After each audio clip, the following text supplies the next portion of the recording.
பத்திரிகை தொலைக்காட்சி ஊடக சகோதர சகோதரிகளுக்கும் மேடையில் அமர்ந்திருக்கக்கூடிய விற்பனர்களுக்கும் முன்னேற துடிக்கு முன்னே வந்திருக்கக்கூடிய அத்தனை சினிமா சம்பந்தப்பட்ட அனைவருக்கும் எனது மாலை வணக்கம்.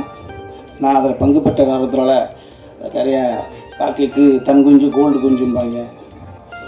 அது நான் இதை பற்றி அதிகமாக பேசுவதை விட இந்த படத்தை பார்த்தவர்கள் பார்த்துருப்பீங்க. சில வருடங்களுக்கு ஒரு முறை தான் சில நல்ல கதைகள் மாட்டோம். நான் அன்பு தம்பி நந்தாக்கிட்ட கூட சொன்னேன், இதே மாதிரி கதை இம்மிடியேட்டாக மாட்டாதரா, அப்புறம் நினைச்சதெல்லாம் கதைன்னு எழுதிப்படாத செல்குட்டி அப்படி சொன்னேன். லிங்குசாமி சார் அவர்களுக்கு எப்படி எவ்வளவு படங்கள் அவர் இயக்கியிருந்தாலும் கூட பெரிய பெரிய படங்கள், அந்த ஆனந்தம் என்பது அவரது இதயத்தின் அடித்தளத்தில் ஒரு குழந்தை போல, செல்ல குழந்தை போல இருக்கும். அதை போல தம்பிக்கு கொஞ்சம் லேட்டாக அமைஞ்சிருக்கு. நந்தா லிங்குக்கு எப்படி ஆனந்தமோ அதை போல் தம்பி. ஏன்னா அடிக்கடி சொல்லுவேன், ஒரு தெருவில் நடந்து போகிறோம், ஒரு நகை ஒன்று கிடக்குது, ஒரு 7.25 பவுனில் ஒரு நெக்லஸ்ஸு. பார்த்தவன் என்ன பண்ணுவான், சூப்பராக எடுத்து பிரச்சனையெல்லாம் தீர்த்துருக்க வேண்டியதான். இல்லை இன்னொரு என்ன பண்ணுவான், ஐயோ யாரை பெற்ற பிள்ளையோ பொம்பளை நெக்லஸாக பொண்ணு தானே, ஐயோ தொலைச்ச பொண்ணு எங்கேயும் நின்று எந்த முட்டு சேர்ந்து அழுதுகிட்டு இருக்கோ, அது எப்படியாவது கொண்டு சேர்த்தப்படணும்டா அப்படின்னு தெருவாக கேட்டி. நம்ம 7.25 நெக்லஸ் எங்கேயாவது தொலைச்சாங்களா? ஆனால் இவன் எப்படி தெரியுங்களா தம்பி, அதை அப்படியே பார்த்துட்டு அப்பா அந்த பக்கத்தில் போயிடக்கூடாதுரா. ஏரணிக்குள்ளே இருக்கிற தண்ணி மாதிரி எழுதாத கவிதை மாதிரி அவன். ஒரு செட்டில் ஒரு பேட் வேர்டு மருந்துக்கு கூட பயன்படுத்தாதான் சார். அந்த முடியை சொல்றதுக்கு கூட ரோமத்தை நீவிட்டீங்களா அப்படின்னு கேட்பான். மயிரை சீவிட்டீங்களான்னு கூட கேட்க தெரியாது. அந்த மாதிரி ஒரு அற்புதமான, இப்படியெல்லாம் நல்லவனா இருக்க முடியுதானா, இவன் நடிக்கிறானா என்னடா. நான் பதட்டத்தோடவே பழகிறேன். இதுதான் அவனுடைய முதல் ஃபர்ஸ்ட்டு பதட்டத்திலே பழகினேன். அப்போ நான் கனி எனக்கு முன்னால் நிறைய நாள் நடிச்சிருச்சேன். தம்பியோட அவரோட எடை போட்டு பார்க்குற பொழுது ஒரு ஏன்னா கனி என்னால் செயற்கையாக முடியாது. அது எப்படி செயற்கை அடுத்தவன் காதலியை விட்டு அமெரிக்கா போனது மாதிரி செயற்கை வாழ முடியாது.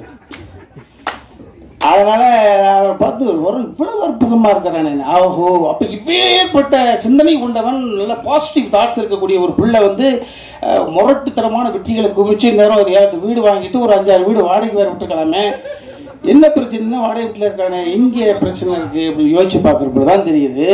இல்லை 24 கேரட்னா அப்படியே கொடுத்துடணுன்னு, செம்பு கலந்துடக்கூடாது, குறியாக இருந்தான். இந்த படத்தில் சரண் சார் அவர்கள் சொன்னதை போல எந்தெந்த இடத்தில் எந்தெந்த கதாபாத்திரம் இந்த கதையை நகர்த்துவதற்கு தேவையோ எங்களை போன்றவர்களையெல்லாம் அங்கே அடுக்க கரெக்டாக வச்சுட்டு அந்த கமர்ஷியல் படம்லாம் சொல்லுவோம்ல, பரிசுத்தமான கதை. அதை வெகுஜன மக்கள் குடும்பத்தோடு உறவோடு பார்ப்பதற்கு தகுதி கொண்ட ஒரு படமாக படிச்சிருக்காப்புல. கண்டெக்ட் ஒன்று தான். ஹரிச்சந்திரன் நாடகத்தை பார்க்காமல் இருந்தால் காந்தியடிகள் நம்மளுக்கு கிடையாது. மல்லி கந்தசாமி முதலியார்னு ஒருத்தர் இருந்தார். அவரு தன் தந்தையுடைய இறப்புக்கு கூட மாறு வேஷத்தில் தமிழ் கட்சி போனார். இந்த உலகம் தன் சொந்த குடும்பத்தை வறுமையில் தள்ளிவிட்டு எத்தனை மகானுபாவம். 18வது வயசுல கம்யூனிஸ்ட் இயக்கத்தினுடைய தலைவர் தன் மகளை 18 வயசுல பார்க்கிறார். தலைமறை வாழ்க்கை வாழ்ந்துட்டு கம்யூனிஸ்டத்தினுடைய அந்த இயக்கத்துக்கு போறாரு. மகளை பார்க்குற 2 பெண்ணு நிற்குது. அந்த பெண், அப்பா நான் உங்க பொண்ணுப்பா நான் அறிமுகப்படுத்துது.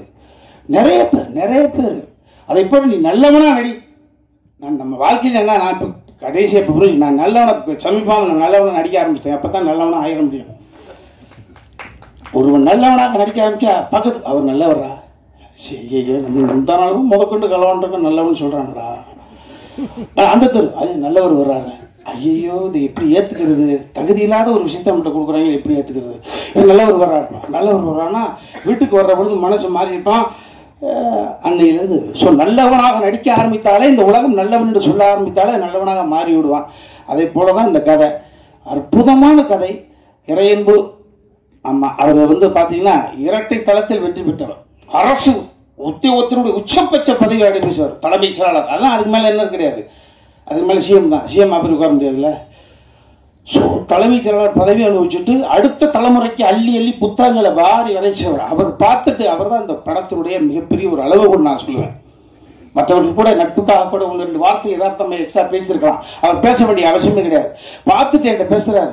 படைப்பு, அற்புதமான படைப்பு. ஒரு வினோத சித்தத்தை பார்த்துட்டு வந்த உடனே திருமாணிக்கு அப்படியே நிற்கிது. வினோத சித்தத்தை தம்பி சமுத்திரக்கனி அவர்கள் பக்கத்தில் தலைமைச் செயலாளர் இருந்தாங்க. இந்த படத்தை பார்ப்பதற்கு அழைச்சி வச்சுருந்தோம். அப்போ பார்த்துட்டு அவர் போயிட்டார். தலைமைச் செயலாளராக இருக்கார். நாளைக்கு ஒரு அரசியல் சிக்கல் வந்துடக்கூடாது, அதிகார வர்க்கத்தில் பிரச்சனை வந்துட்டுன்றதுக்காக பதட்டத்தோட பயத்தோடு போறாரு. அவர் துணைவியார் வந்தார்.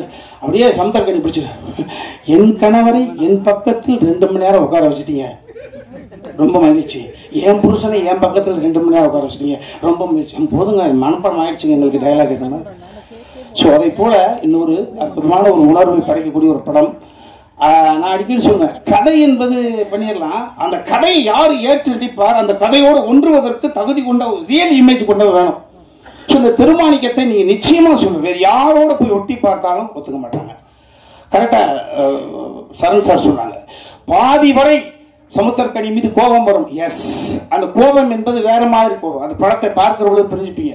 இப்படியாடா ஒருத்தர் இருப்ப, இப்படியாடா அப்படின்னு ஒரு ஸோ ஒரு அற்புதமான ஒரு ஃபீல், அற்புதமான ஒரு நல்ல ஒரு படைப்பு. இந்த படைப்புக்குள்ள நானும் இருக்கேன்றதுல ரொம்ப மகிழ்ச்சி. ஒரு கெஸ்ட் ரோல் தான் பண்ணியிருக்கேன். அதெல்லாம் தாண்டி என் தம்பி சமுத்திரக்கடி சொன்னான், எல்லாம் என்னப்பா பிறந்த ஊர்லேருந்து போயிட்டு ஆந்திராவுக்கு போயாச்சு, கொடி ஆந்திராவிலேருந்து ஒரு தயாரிப்பாளர் கொடுத்து வந்துருச்சு. அப்படில ஆந்திராவிலேருந்து சமுத்திரக்கனியை கதை நாயகனாக வைத்து பணத்தை போடுவதற்கான ஒரு, அப்போ எப்படி பெரிய விஷயம். சொந்த ஊரில் பேர் வாங்குறதே பெரிய விஷயம் சாமி.